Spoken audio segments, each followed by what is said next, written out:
Hello, everybody. I'm Susan Perkins. I want to welcome you to today's webinar and thank you for taking time out of your busy day to spend an hour with us. I want to acknowledge first the co-sponsors of today's workshop, the New York State Parenting Education Partnership and the Professional Development Work Group under the leadership of Tamaya Mamole and Donna Morrison, and the program committee of the New York 0 to 3 network, who's chaired by Martha Edwards. Both of these organizations share the mission of providing for healthy development for families. Parenting Education Partnership obviously focuses more on parents, and New York 0 to 3, by virtue of its name, focuses on very young children from the prenatal period to 3 years. But we all recognize that these are stressful, can I even say hard and dark times for many of us. And we also know from research that how basic healthy parenting is, from this, also with the support of our family and friends and colleagues like all of you, to the healthy development of children. And to that end, we want to thank Donna Morrison, who's the Deputy Executive Director of the Guidance Center in Westchester County, for being with us today. Westchester, the Guidance Center serves over 1,200 children every year in 6 centers across the county, and Donna comes with over 30 years of experience. Ranges from early childhood child care centers and Head Start to preschool programs in public and private schools as well. She also does professional development for New York State very generously and also has provided it nationally. So we're very glad to have her here today. She describes herself as an early childhood educator who's passionate about mental health and who listens to children, believes in children, and speaks for children. It's my pleasure to welcome Donna and to thank you again for sharing your expertise with us today. Thank you. So just a quick personal resume here. As a parent, I have 4 children. 3 actually went into the field of education. I am an educator by trade. I did many years in the classrooms before I became part of New York State Parenting Educator Partnership and moved into more of an administrative role. I have 4 children, and I am blessed greatly with 7 grandchildren from the ages of 25 down to 18 months. So I'm living it every day and loving it. And agree that there's lots of challenges, especially this time of year. I just want to point out that Tamaya is one of our co-hosts, as well as Susan, but Tamaya is going to be posting in our chat box a link to a document that's called Self-Care Quiz, and we'll be doing that a little later on in the presentation, but you might want to pull up that document now and either print it and or save it to the side so that when we get there, you're ready to jump in. Okay, so I'm going to start sharing my screen and we'll get started on Grab the Oxygen. Here we go. Let me just move it to slideshow. Oh, it doesn't want to do that. There we go. Slideshow. Come on. From the beginning. There we go. Great. All righty. So everybody take a deep breath, because that's what it says. Grab the oxygen. Tips for managing self-care. So just a little more about me before I move into this presentation. I do a lot of what I call self-talk. Which for me is just talking to myself in my brain all day long. And that's one of my tips for managing myself and my care.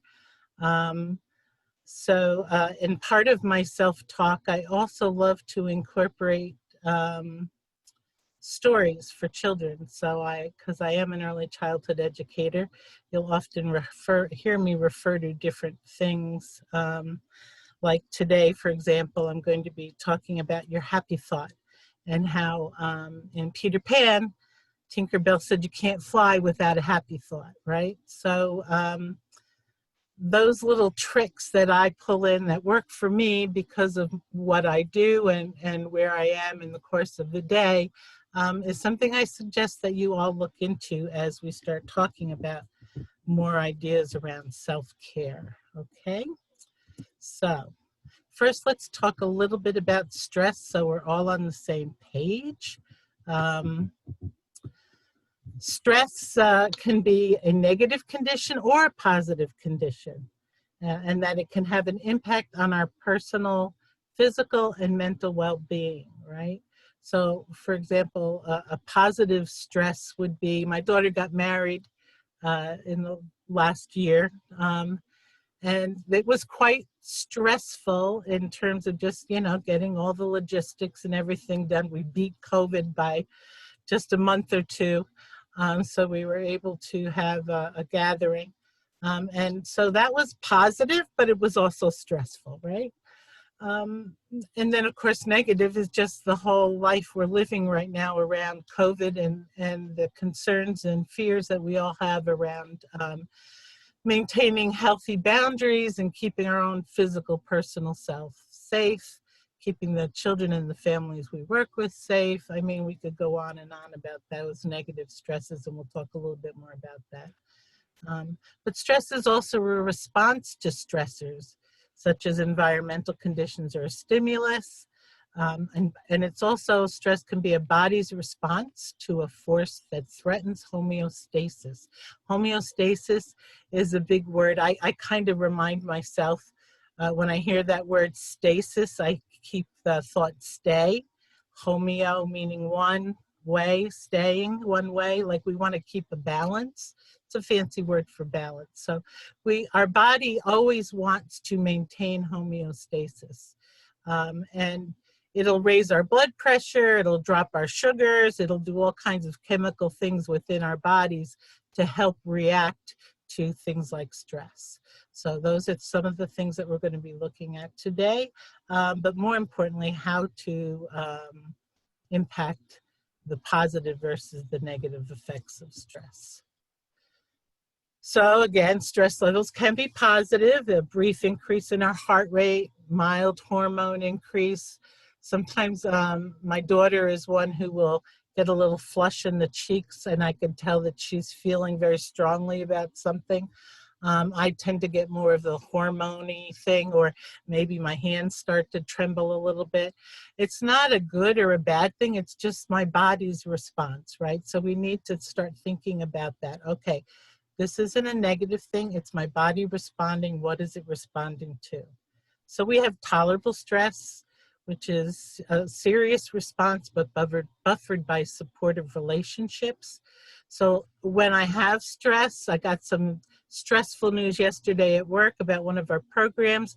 Right away went to some of my other colleagues within the system and started to talk about it because I needed to process that, and I'm a talker. When I process, I need to talk. So I have that supportive relationships to help me with that stress. But the toxic stress response, which is a prolonged activation of the stress response system and the absence of supportive relationships, right? So the two words here are prolonged and absence of supportive relationships. And as we think about the families that we're working with and within ourselves, you know, what stresses have been prolonged for us. Right now it's COVID, right? I mean, it's almost a year, 7, 8 months, right? We've been living with this now. And that's considered prolonged activation of a stress response. So even if we don't know it, we're all being impacted in a toxic way around what's happening in the world today. So we need to identify that within ourselves, and also then to help the families and the parents and the children that we work with to identify it for themselves. And then the absence of a supportive relationship, we're going to look into that a little bit more as we go forward. All of these key points have come out of the Center on the Developing Child in Harvard, and I recommend that website. It's a great resource for parent educators, social workers, whoever's doing the parenting work. out in the field. It's got some great ideas and resources around supporting child development, family development, and just being our best healthy as we can be. So I'd like to get that out of the way so we're all on the same page. But now I'm going to ask you to just do some quick chat stuff with me here and tell me what causes your stress. 1, 2 words, just type them in the chat box, and Tamaya's going to read them for us, I believe, as they pop up.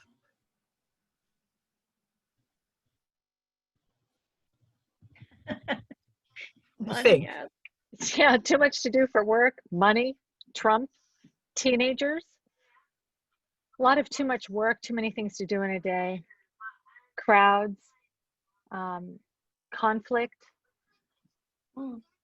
politics, relationship, technology. I agree on that technology piece. It's wonderful when it works. My children's reaction to correction. Distance, right? Not being able to see people in normal settings. Lack of time, single parenthood. Lack of control. My mother. What was that? My mother. Yeah, family can be tough. Intolerance for differing points of view. So it seems like we all have our lists. Several people mentioned time. I know as I've been reaching out to my support systems, we're all talking about, even though a lot of us aren't physically going into work, it seems like we're doing twice as much work at home. And one of the things about that I just want to throw out there, and I know people have written numerous articles around this, but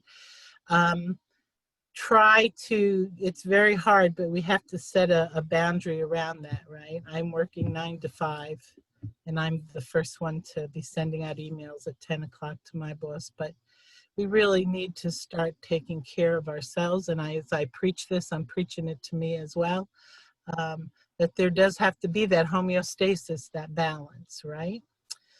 So thank you for participating, those of you who did. So let's think about this. Are you stressed? Are you stressed right now? Do you have any symptoms? I'm going to give you a few of mine so you can then maybe help you think about what it is. How do you know that you need oxygen? How do I know that I'm stressed? Like I shared before, sometimes I get this sensation in my chest and it's a little bit of my heart pounding a little harder, but also just a little like tightness. I also keep it in my shoulders. So when I'm tensed and stressed, I feel at the end of the day, I want to do this all day long, and just, I feel like I'm not loose and I can't get loose. I feel a little shaky sometimes. I know when I get stressed, my blood sugar drops. So I have to watch that as well. And one of the other things I do is I get snarky. I can be a real sarcastic person at times, and it's interesting that it's especially to the people that we love, right? We kind of dump things on them because we know they're not going anywhere, and they're there, right? So I have to watch myself when I find myself being snarky, I call it, but I guess sarcastic or quick comeback kind of things. I know that that's a key point for me to say, hey, I'm not a mean person. Why am I being mean? Why am I thinking that way? And it's always about lack of control. Somebody else said that in the previous slide with the chats, lack of control, which I think is the huge issue here with COVID, right? It's the response to, we want our freedom.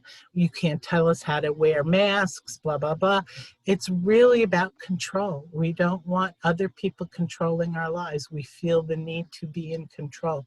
And that need to be in control is often the big pusher of stress, right?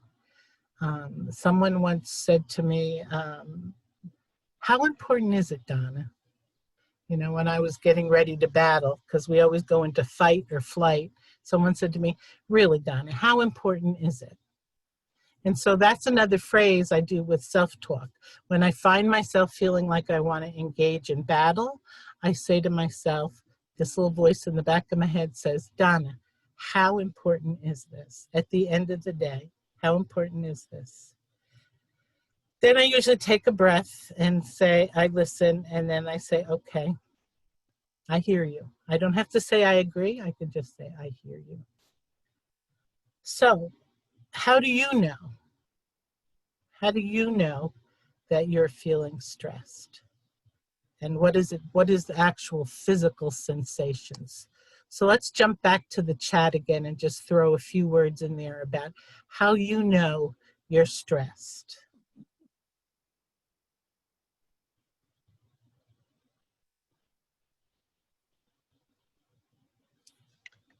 Heart races, fatigue, clenched teeth, heart sinks to stomach, headaches, can't sleep. Tension headaches, right? Your shoulders tighten, it goes into your neck. Irritability, lower tolerance, like lower threshold, less patience.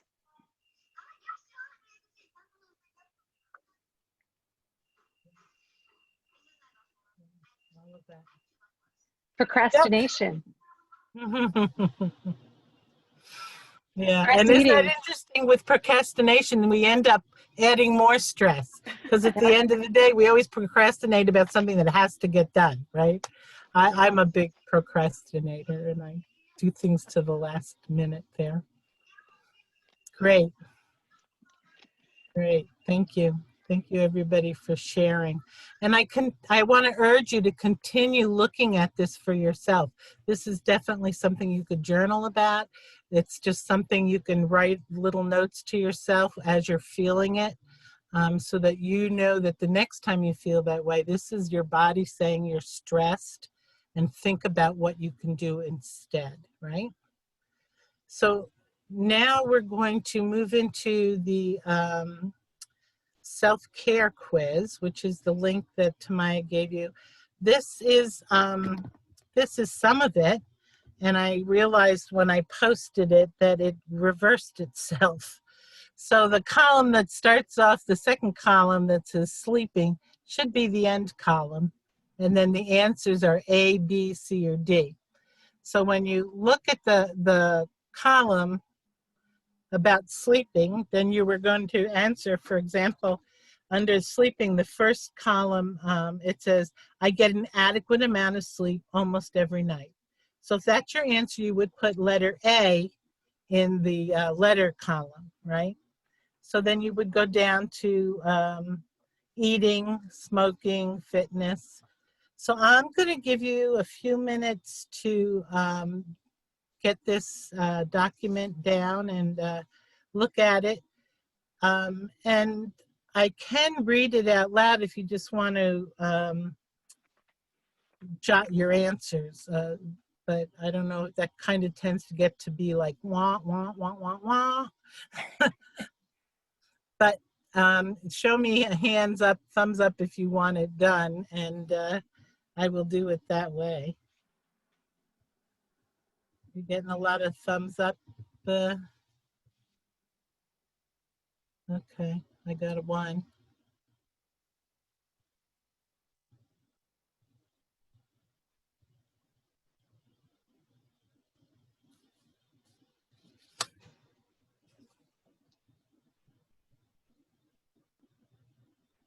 Yeah, I agree. Yeah, everybody else. Okay, so I'll give you a minute or two of silence to look at the quiz and take your quiz. We're going to ask for, we're going to take a poll later at the end in regards to the results. So I just want you to be able to participate in that as well. In the meantime, you'll know, Donna? I'll just, Yes, Some folks are having difficulty reading the quiz on the slide. Is there a way to make that larger? I can try. Hmm. I was one of those people who tech wasn't a thing for me, but wait a minute. Let's see.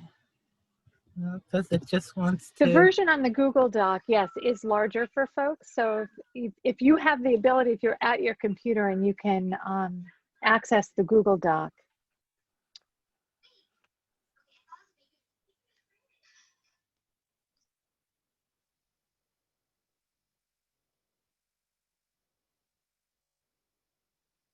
Basically, sleeping is A, you get enough, and then D is there are a few nights I feel I get enough, right? And then B and C are somewhere in between. And eating, you know, I eat a well-balanced meal is A, all the way to I don't watch what I eat, down to D. So again, it's sort of a scale, A, B, C, D. Smoking, I don't smoke, I never have, is A.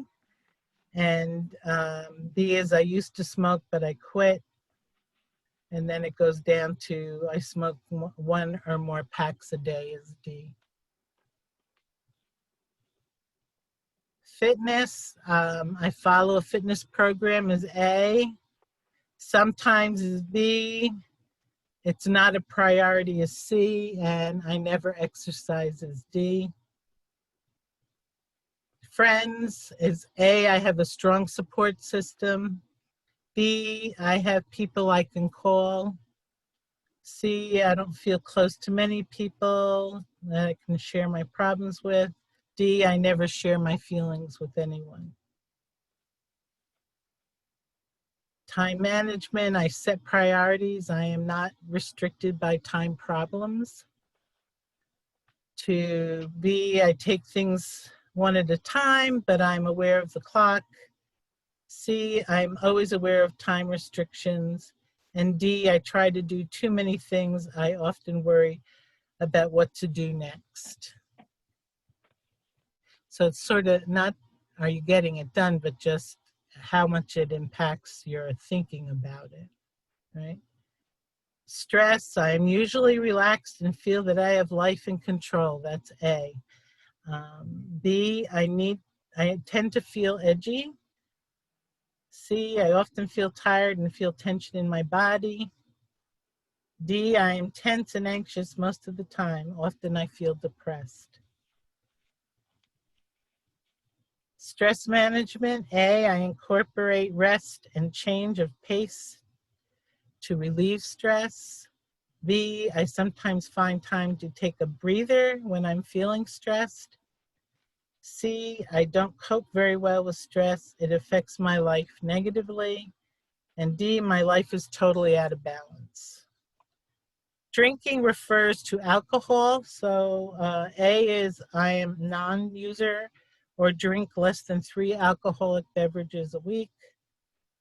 B, I drink 3 to 10 drinks a week. C, I drink 10 to 15. D, I often feel out of control with drinking. Mental and emotional outlook. A, for the most part, I am positive about life. B, I tend to look at things negatively. C, I have some episodes of depression and exhaustion. D, I am depressed and or out of control. Relaxation. I include relaxation exercise in my daily routine is A. I occasionally use relaxation technique B. I very rarely practice relaxation C. D, I never use relaxation techniques, right? And I think that's connected with exercise because for some people running or working out or swimming would be considered exercise, but it's also their way of mental and emotional relaxation. I like to swim, so when I can't swim, I feel the impact. When the gym's closed, I freaked. Personal fulfillment, for the most part, I find my professional and personal life meaningful. That's A. B, I find myself questioning what I could do to make my life more fulfilling.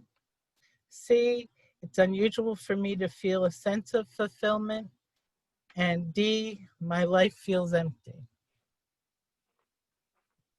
That's it, short and sweet. I used to use this a lot with parents when I was doing parent groups for Head Start.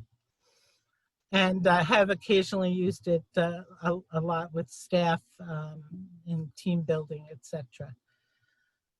I got this self-care quiz and way back in the 80s when I was working with Head Start, and kind of tweaked it along the way. I found it in Good Housekeeping, I think, or one of those. But over the years, I've changed it so much that I kind of don't credit that anymore. So forgive me, Good Housekeeping.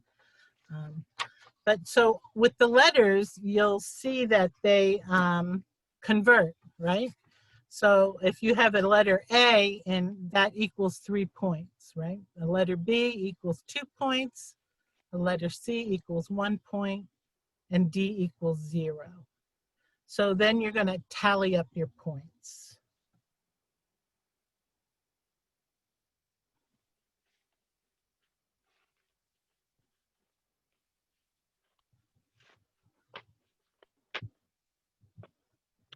Ah, good, we're on time, yay. So I think this is where, let me see. Oh, here we go. So here's some results. And Miss Tamai is putting up a poll right now for you to choose one.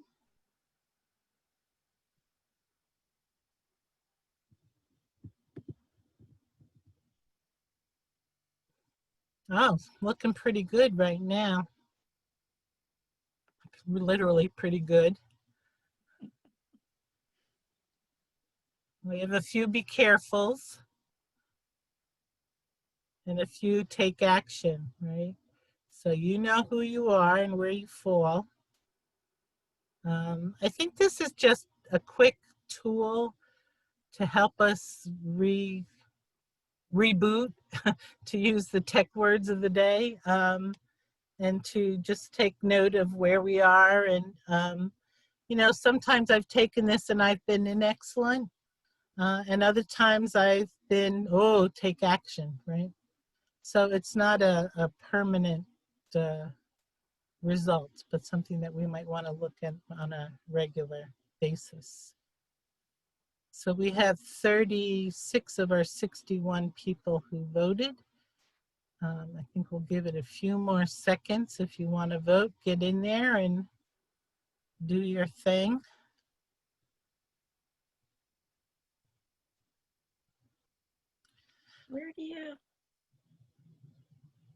Where do you what? vote? Oh, I don't think as a host you got that option, Susan. Okay. Thanks, Donna. Sorry. But we're up to 55% are saying they did. They fell in the pretty good column. And we're at, let's see, who got the next? Be careful is at 30%. 12% got excellent. And 5% got take action. Would you like me to end the poll and share it, Donna? Sure, that'd be great. Thanks. There we go. So there's our results. I'm very proud of you all. Pretty good. I think that you even came today is a sign that the topic certainly was something that was a bit of a priority for you. So good for you to know that, and please feel free to use this self-care quiz in any way, shape, or form you can, including, you know, a month down the line, do it again for yourself. Okay, thanks, Tamai. Can we take that down now? All right. It should be down. Okay, there we go. Okay. So here it is again, just so you need to see the results. And now we need to move on here. There we go. So, how can you reach for the oxygen? Even those of you who are up at Excellent, like I said, this is not something that's like an IQ test, where even IQ tests can change. That was a bad example. But this is something that, you know, as the world changes around us, our stress levels change. So maybe today you're feeling good and you don't need to reach for the oxygen, but someday soon you might need to. So here's some of the things that I do. This handsome young man is my son, and he is the father to 2 of my grandchildren. This is one of them that he's reading to them. And so for me, my children are part of what de-stresses me. And when I can go read a story to my grandchildren, every night now we've been Zooming at bedtime. I Zoom with him and his 2 little ones, and I get to read one of the stories before bed. So that's been a real gift on the nights that I can do it. Some nights he's not available, and his wife can't manage the kids and the Zoom. So, but in general, on those nights, that's a gift. And so that's how I reach for the oxygen. You know, the world stops when the grandkids come in. And so I suggest to you that you figure out what it is that personally can feed you with your oxygen needs. Being emotionally responsive to yourself, right? We're always, as educators and collaborators, I know we have social workers online today, 0 to 3 people. We're always looking at how can we be emotionally responsible to children? How can we be emotionally responsible to our staff or to our co-workers, right? But how are you emotionally responsible to yourself, right? Would you treat yourself, a parent that you work with, or a client that you work with, would you treat them the way you treat yourself? Do you take your own, do you practice what you preach, I guess what I want to say. And I have to honestly say, no, I don't, not all the time, right? Susan and Tamai and I were talking earlier, and it's like, you know, I look back at my own parenting. My kids are, you know, 40s and up, and thinking about them when they were little. And yeah, do I wish I knew what I know now? Absolutely. But you know what? I can share that now with them, and I can talk with them about parenting as a journey, right? And I can suspend judgment on myself because I did the best I could as a parent. And I'm doing the best I can as an administrator. And I'm doing the best I can as a grandma. And I'm doing the best I can in just a COVID world in general, right? So I'm not going to judge myself. I'm going to try to remember to say, hey, I'm doing the best I can, right? And I've posted signs around my office often like that. I'll just type it up on the computer, print it out. I'm doing the best I can. And I put it on the bulletin board in front of my desk, and I look up from the computer, and it's smacking me right in the face. You're doing the best you can, Donna. Another quote I have that I love to put up, and I give it to teachers, is, you never know when you're making a memory, right? You never know when you're making a memory. And that memory for children, for parents, for coworkers. So those little reminders I post around my office, my home space. I have it on my Facebook. Everywhere I go, it's always that self-talk that I'm putting out into the world and reminding myself, right? And then there's the gift of I wonder. And you'll see I noted the 0 to 3 Prevent Child Abuse and Neglect curriculum. It was called the PCAN curriculum. I was very lucky to go and get trained in that curriculum several years ago up in Albany. And it's a fabulous curriculum. It was meant for childcare providers and parenting and interactions. but there's so much rich information in that curriculum. I recommend you all just look it over. But one of the gifts is, I call it the gift of wondering. I wonder, I wonder why I'm feeling like I'm feeling right now. I wonder why she's reacting to me the way she's reacting to me.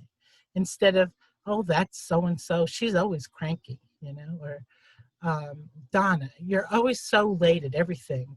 There's that judgment piece. So let's suspend the judgment, and then you can rephrase it into, I wonder. I wonder why I always procrastinate. I wonder what that is. Why am I doing that? It's not a judgment, it's a little different. Instead of, oh, Donna, you always procrastinate.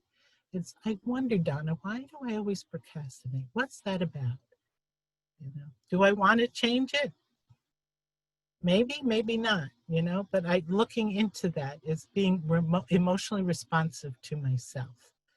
So that is a big piece of taking care of oneself. The other thing, as I was saying, was surrounding myself in my physical environment. Since I actually have, an herbal concoction. There's this great little place around here that will mix it up to your wants and needs. This has lavender and chamomile in it. So I spray my my space at night when I want to come down and relax. Sometimes you have to be careful with that at work because you have allergies and things, but just something little that I can remind myself. Scents or triggers are great reminders. I know how many people love to smell cookies baking, right? Matter of fact, we're selling our house right now, and I try to bake cookies, even if they're just the slice and cut in the oven, before we leave, so the people who are coming to view the house smell the cookies, because that always triggers things in our brain, right? So we were looking for scents that trigger happy thoughts, that Tinkerbell says we need to fly, right? Real plants are a great option to add to the oxygen. Actually, physically adds oxygen. So the plants, as we know, take in the carbon monoxide and they reprocess it as oxygen. So if you find yourself tired all the time, get some real plants around you. Even if it's something like aloes are very hardy plant. I know people say, oh, I kill every plant. Aloes can be neglected for months and still be happy, right?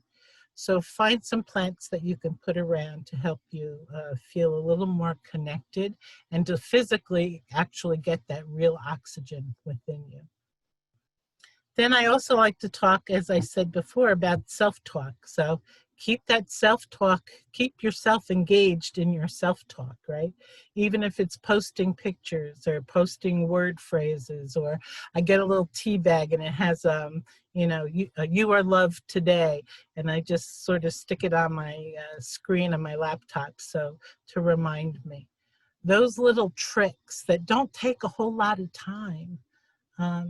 When you feel your body starting to say, I've had enough sitting at the desk, give yourself permission to get up, even if it's to do laps in your office for 2 minutes, that's all you need. So engage in your self-talk, think about your environment. How can you make it more inviting for you to be in? And then the other piece that I was talking about earlier about being snarky, and I have to say, I try to honor myself as someone who values love and kindness, but there is a part of me that still wants to be snarky, right?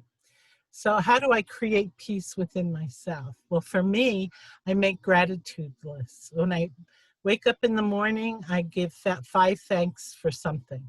Thank you for my eyes open today. Thank you, I'm still breathing. It's COVID. Thank you, none of my family have COVID right now. My son had COVID back in July. It was a very scary experience. Thank you now that nobody else got it and we're all healthy. So there's always something to be grateful for. And I find when you say thank you, it gives your brain a trigger that, yeah, the world isn't as bad as we think it is, right? And then at the end of the day, I do the same thing. I write, I say gratitudes for what happened through the course of the day, right? My dad used to always say, tips and all, no sense complaining, right? In other words, if you were a waitress and you were serving food and you got tips, you know, you did your day and it was good. Then I always try to remind myself to give my best, because I feel good when I give my best. When I sit back and I think about what I did and I say, damn, Donna, you're good. You did a good job today, right? So I give my best, I feel my best, and then I expect the best, because when you expect it, people give it to you. So then it reduces, it reduces the irritation, right? So there's always that self-motivating purpose behind that. But if I'm nice, people are nice back. Right? We've been getting a lot of political phone calls, and I'll pick up the phone every once in a while and I'll say, hi. And they're like, can we talk to you about blah, blah, blah? And I'm like, sure, what do you want to say? You know, and other times I'd be like, no, I don't vote for that person, goodbye. You know, but they're just doing the job too. And then, of course, find your happy thought, as Tinkerbell said. This is a very old picture. All of these children, let me see, the youngest in this picture, the little guy in orange, is now 10. But this is some of my grandchildren, and we're at the beach. So those are my two happy thoughts. If I had any place in the world, my dream is to sit on the beach with a good book, or to sit on the beach with a good book and have my grandkids there to play with in the water. So those are my happy thoughts. And I know some people frown on this as professionally, but I feel it's important for everyone who walks into my office to see that I'm a person too, right? And so I have pictures of my family. I have pictures of my happy thought. And I do tell people, you know, yeah, those are my grandkids. And they're here because they have a job to keep me happy in my office, not in life. So find your happy thought, right? Find it, whatever it is. When you think of that and you just get that little smile in the back of your head, or your heart gets a little fuller, that's your happy thought, right? And we all need happy thoughts. We can have more than one, but find your happy thought. That's something, and then just keep that there, right? This is my daughter, Sarah, who has a condition called Usher syndrome. And she's deaf, was born deaf, and she's now going blind. She took a 3-month tour of Europe by herself with her cane because she wanted to go see places before she couldn't see them anymore. And this is her sitting on a tree in Germany. And she sent this to me. I was trying to find a picture of someone meditating, and I remembered I had this with Sarah. So meditation, of course, is a great way to create peace within yourself. Some of the things that I do, I find I always say in my brain I don't have time to meditate, but I think I meditate in just different ways, right? So one of the ways is breathing. You know, they have this new, I've been reading a lot around breath and breath studies lately. And one of the ways that they're saying breathing by count. So you breathe in 4 counts, you hold for 5 to 7, depending on your capacity, and then you release for 8 counts. And doing that 3 sequences in a row, they say, is equal to the same body impact as meditating for 5 minutes. And I said, oh, I can do that. And I do that several times during the course of the day, especially when I feel those trigger sensations that we talked about earlier, right? The little brain says to me, breathe, Donna, your heart's racing. Breathe, Donna, you're feeling your shoulders are tensing. So I want to just do that with you for a minute. And I'll count it out for you. But let's do 1 first, just as practice, and then we'll do 3 in a row, okay? So we're going to do quick belly breathe. So when you breathe in deep, you start and fill up your belly first, and then you fill up your chest, right? For those of you who are singers, you know how to do this. But for those of you who don't, we all tend to breathe and make our chest come out, but it's not our chest. We want the breathing in our belly, because actually when we expand our stomach, it expands the space for our lungs to expand as well. Okay, so we're gonna breathe in quick for 4, deep breath, then we're gonna hold for 5, and then we're gonna slowly release for 8. Okay, so let's try that. Ready? Breathe in. 2, 3, 4, hold, 2, 3, 4, 5, and release. 2, 3, 4, 5, 6, 7, 8. Now, if you're a yogi and or other athletic things, you might want to extend your numbers, right? Because you have a bigger lung capacity. But the minimum, this will impact you and give you that sense of, okay, everything's a little bit better. So let's do it again 3 times in a row. In, hold, 2, 3, 4, 5, release, 2, 3, 4, 5, 6, 7, 8. In, 2, 3, 4, hold, 2, 3, 4, 5, out, 2, 3, 4, 5, 6, 7, 8.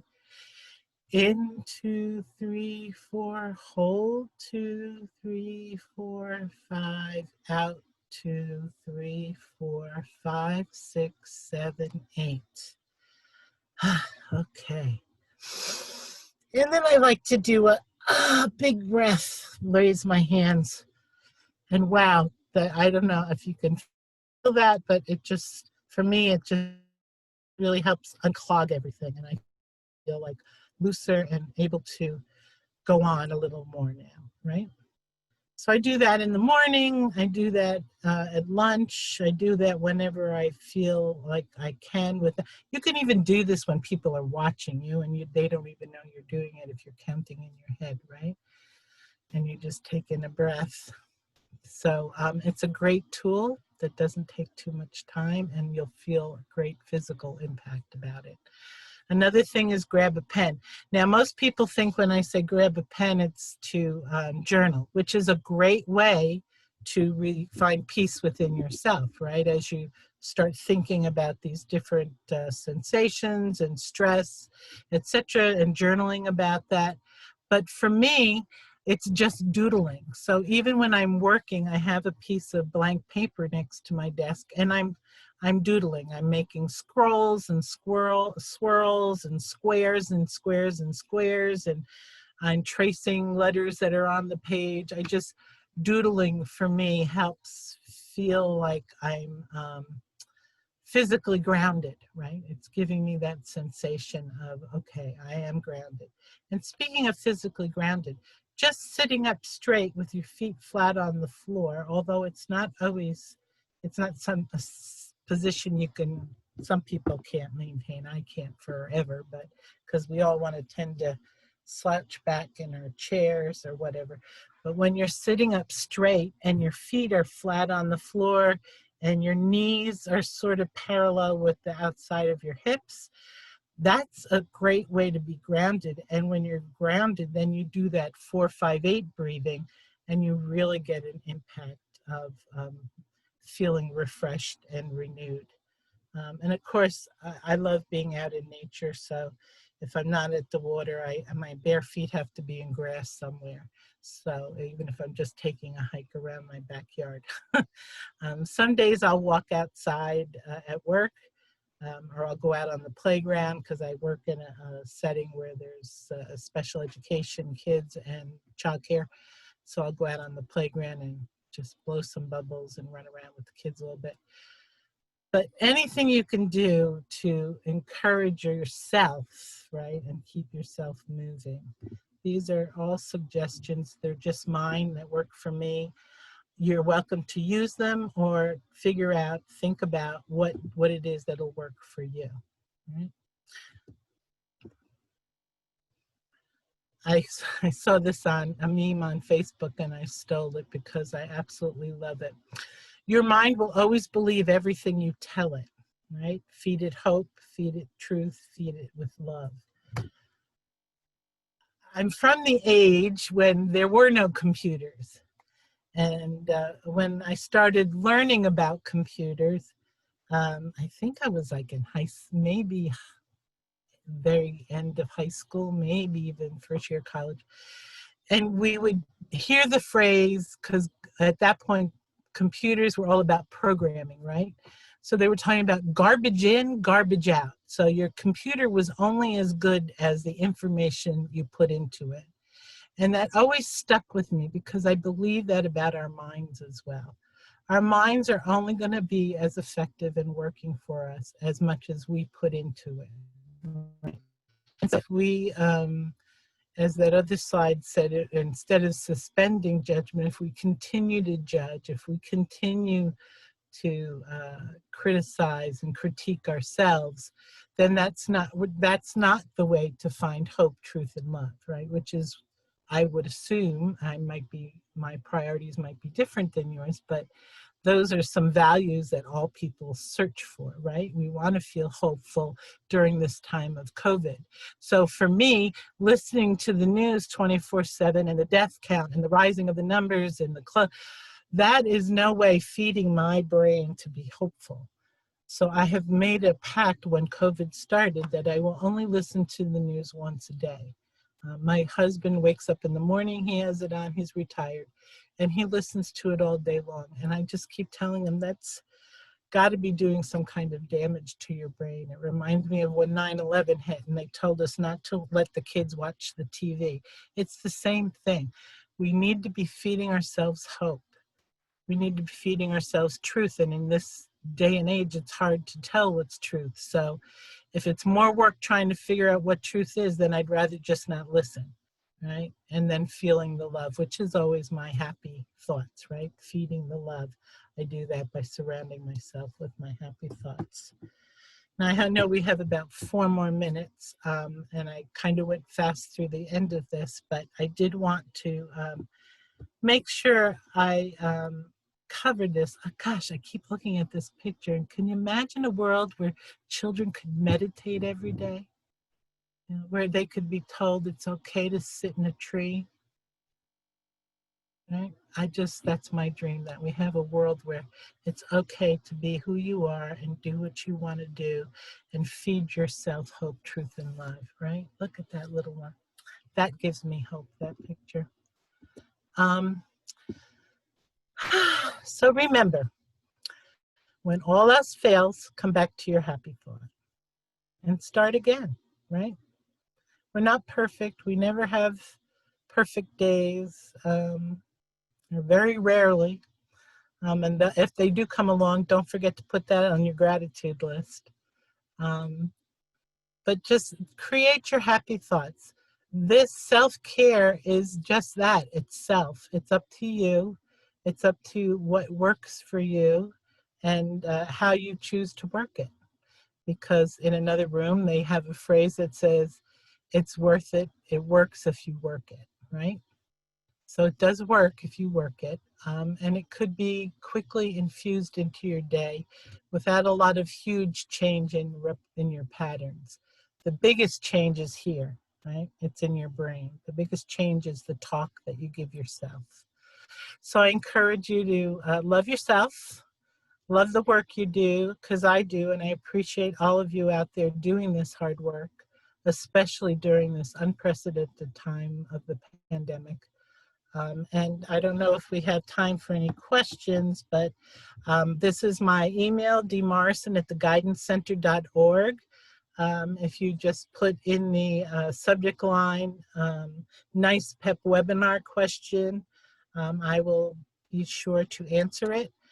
Sometimes I don't answer emails if I don't recognize them for fear of crashing my systems, but that's another thing I got to work on, right? So thank you. Tamaya, I don't know if you need to wrap anything up with this or I where don't. are If folks don't have any questions, what we will do probably next week is this webinar will also be available. There'll be a link on our website. Our communications person is off this week, so it won't happen until next week, but so it will be available to view later on. no questions? We have like 2 more minutes. We can. Okay. Well, I hope you all find your happy thoughts. Oh, And Donna, I just want to thank you. I think I can only speak for me personally, but this was something that was it's really helpful information. It's always good to be reminded of how important it is to take care of ourselves. So thank you for doing this. I'm really appreciative, and I think this was really powerful stuff for me. So thank you.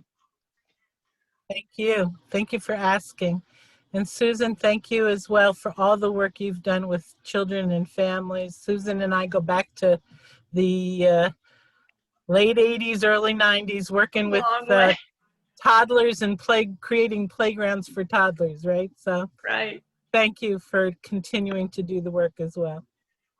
Thank you, Donna. I see from the chat that many people agree with Tamaya and me, and thanking you for setting a good tone for the rest of our day, hopefully for the week, and blessings for you. Thank Thank you you. again. Thank you. Take care, everyone. Stay well.